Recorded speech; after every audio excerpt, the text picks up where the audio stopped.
एक छोटे से शहर में एक गरीब परिवार रहा करता था, जो रोज सब्जियां खरीद और बेचकर अपना और अपने परिवार का पेट भर रहा था। मोहन उस परिवार का मुखिया था। उसके परिवार में उसकी पत्नी और उसका एकमात्र बेटा सोहन था। मोहन रोज 50 रुपए की सब्जी खरीद कर लाता और उसे 100 रुपए में बेच देता।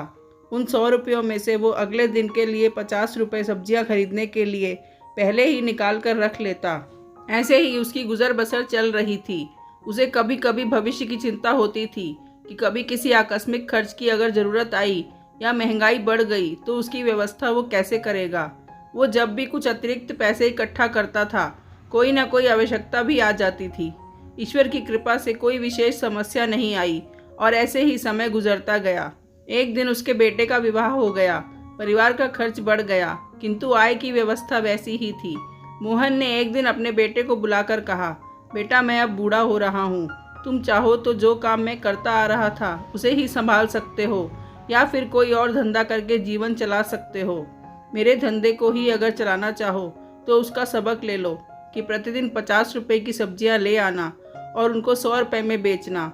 इतना अवश्य याद रखना कि पहले उन 100 रुपयों में से अगले दिन के धंधे के लिए 50 रुपए निकालने के बाद ही खर्च के लिए रुपए निकालना है।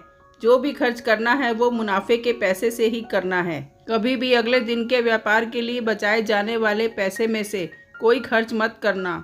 इसी सबक को याद करके मैंने अपनी ज़िंदगी काटी है और तुम्हें भी बता रहा हूँ। अब मैं तीर्थाटन में जाऊँगा और लौटने पर अपने गुरु के पास रहूँगा।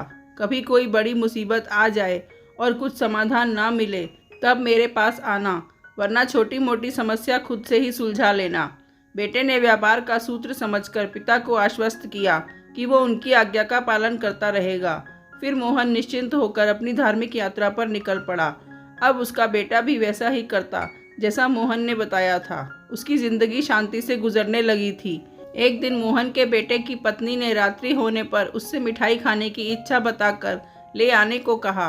मोहन का बेटा सोचने लगा कि अगर मिठाई खरीदनी होगी तो खर्च के रुपए तो आज समाप्त हो चुके हैं, परंतु अब पत्नी ने कुछ खाने को आज कहा है तो उसे पूरा करना भी उसी का दायित्व है।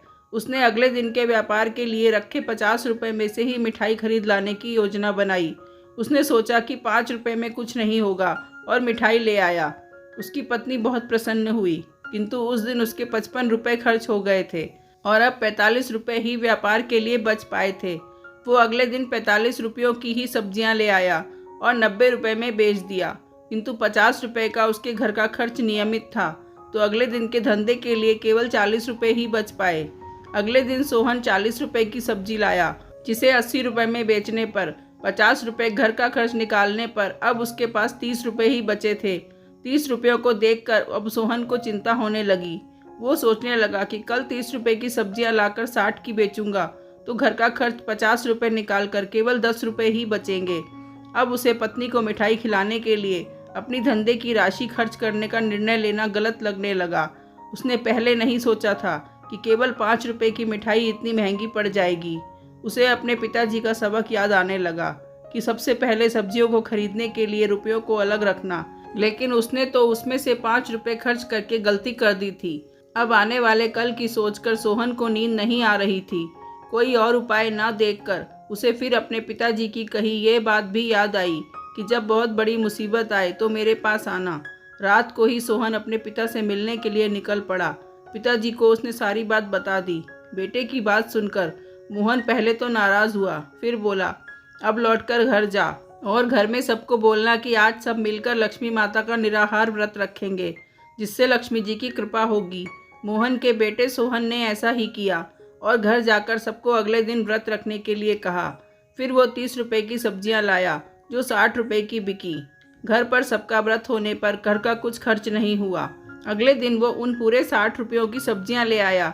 अब उन्हें बेचने से 120 रुपए की आमदनी हो गई और उसमें से 50 रुपए खर्च निकालने पर भी सोहन के पास 70 रुपए बचे थे। जब उसने इन 70 रुपयों की सब्जी लेकर उन्हें 140 की बेची तो घर का खर्च निकालकर सोहन के पास 90 रुपए बचे थे। अब सोहन की आमदनी बढ़ती जा रही थी। अब वो मिठाई भी ला सकता था। धीरे धीरे वो बेहतर जिंदगी जीने लगा। इस तरह पिता की सलाह ने सोहन की जिंदगी ही बदल दी। असल जिंदगी में तो हर कोई मोहन और सोहन है। अपनी इच्छाओं को मारना ही व्रत है। लोगों को ऐसे ही मिठाई खाने का मन करता है, अर्थात गाड़ी, घर, दैनिक आनंद की ज़िंदगी में ज़रूरत के पैसे बिना आमदनी को सोचे ही खर्च कर देते हैं और फिर ज़िंदगी वहीं ठहर जाती है।